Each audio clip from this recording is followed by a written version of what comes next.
এ কি মহারাজ, আপনি এখানে পড়ে পড়ে ঘুমাচ্ছেন? বনের চারিদিকে আশেপাশের খবর তো একবার রাখুন। বন তো উত্তাল পাতাল হয়ে গেছে, আপনার বিরুদ্ধে পুরো বনের সকল প্রাণী চলে গেছে মহারাজ। প্রথমত তুই সকাল সকাল এসে আমার ঘুমটা ভেঙে দিলি, দ্বিতীয়ত তুই বনের মধ্যে এত তাড়াতাড়ি এসে বনের সকল প্রাণী কি আজব কুসংস্কার এসব কথা বলতেছিস। হ্যাঁ, আমার আসন নিয়ে, আমার মহারাজের সিংহাসন নিয়ে কে টানাটানি শুরু করেছে শুনি? আর বলবেন না গো মহারাজ, ওদিকে সেই কচ্ছপ, ইঁদুর সব প্রাণী, ময়ূর থেকে শুরু করে সকল একজোট হয়ে গেছে, বুঝলেন? বনের সকল প্রাণী একজোট হয়ে গেছে মানে এটা কি করে সম্ভব? আমি কোনো দুর্নীতি তো করিনি, এটা কখনো হওয়ার কথা সম্ভব না। পুরো বন তো আমার ভয় কাঁপতো, আমি যেদিকে যেতাম সবাই আমাকে ভয় পেত, কিন্তু এ কি করে সম্ভব রে শিয়াল? এটা কি হবে? আগে মহারাজ সবই সম্ভব মহারাজ, সব কিছুই সম্ভব। আজকাল সবাই পাল্টি খেয়ে যায়, কেউ পাল্টি খেতে সময় লাগে না। তাহলে শুনুন মহারাজ, আমি কিভাবে সবকিছু জানলাম। এ কিরে ময়ূরদি, তুই কাঁদতেছিস কেন গো? তোর আবার কি হলো? তোর চোখে তো কোনোদিন জল দেখিনি, এভাবে তুই কাঁদতেছিস কেন? হ্যাঁ, আমি তো তোর চোখে কখনো কোনোদিন জল দেখিনি গো ময়ূরদি। জল আর আমার চোখে কিভাবে দেখবি রে ছোট ভাই খরগোশ?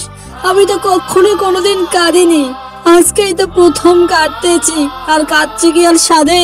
না রে ময়ূরদি, তুই তো এত সহজে কাঁদার লোক না, আমি তো কখনো তোকে এভাবে কাঁদতে দেখিনি গো। তোর চোখের জল আমি সহ্য করতে পারি না গো, তোর কাঁদন দেখলে আমারও কান্না পায় গো। ভাই খরগোশ, আর মনের দুঃখ কি করে তোকে বলবো?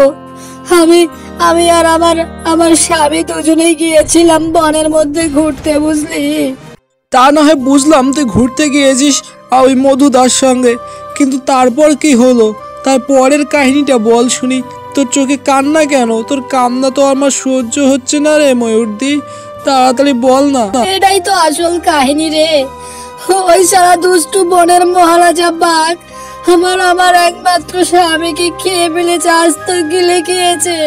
না, হ্যাঁ, এটা কখনোই হতে পারে না। ময়ূর দাদার এত বড় খবর তুই আমাকে কেন শোনালি? আচ্ছা শোন, আমরা এর প্রতিশোধ নিব। বনের সকল প্রাণী একসাথে হয়ে ওই মহারাজার বিরুদ্ধে চলে যাব। আমি একদম ছাড়বো না ওই বাঘকে, এর প্রতিশোধ আমি নেব। আমার স্বামীর প্রতিশোধ না নিলে কখনোই তার শান্তি পাবে না তার আত্মা। এখন বুঝতে পারলেন তো মহারাজ, কেন আমার এত টেনশন, কেন আপনার ঘুম ভাঙান? আপনি তো পুড়ে পুড়ে ঘুমান, বনের খোঁজ খবর তো রাখে না। আহা হা হা, তুই এত ভয় পেলে হবে রে? আরে বনের সকল প্রাণী তো আমাকে ভয় পায়। ওই সামান্য ইঁদুর, ওই সামান্য খরগোশ, এসবের ডাকে কেউ আমার বিরুদ্ধে আসতে পারে? বনের সকল প্রাণী ভয় পেয়ে চলে আমাকে, বুঝলি? মহারাজ, আপনি তো এখন খুব পড়র কথা বলতেছেন। যখন দেখবেন বনের সকল প্রাণী একজোট হয়ে আপনার বিরুদ্ধে আন্দোলন শুরু করবে, আপনাকে আক্রমণ করবে, তখন বুঝবেন। আচ্ছা বাবু, হয়েছে, এবার তুই একটু থাম না ভাই। তুই এত ভয় পেলে আমি কিভাবে চলবো, বুঝলি? তুই একটু ভয় কম কর, বুঝলি? ভয় পেলে চলবে না, ভয়কে জয় করতে হবে। আহার, আমি বনের প্রাণী, কেউ আমার কিচ্ছু করতে পারবে। এই ভিডিওতে না হয় ভয় না পেলাম, কিন্তু পরবর্তী পর্বে যদি দেখি আপনার বিরুদ্ধে সবাই চলে গিয়েছে, আমিও কিন্তু আর আপনার দলে নাই, তাদের দলেই চলে যাব।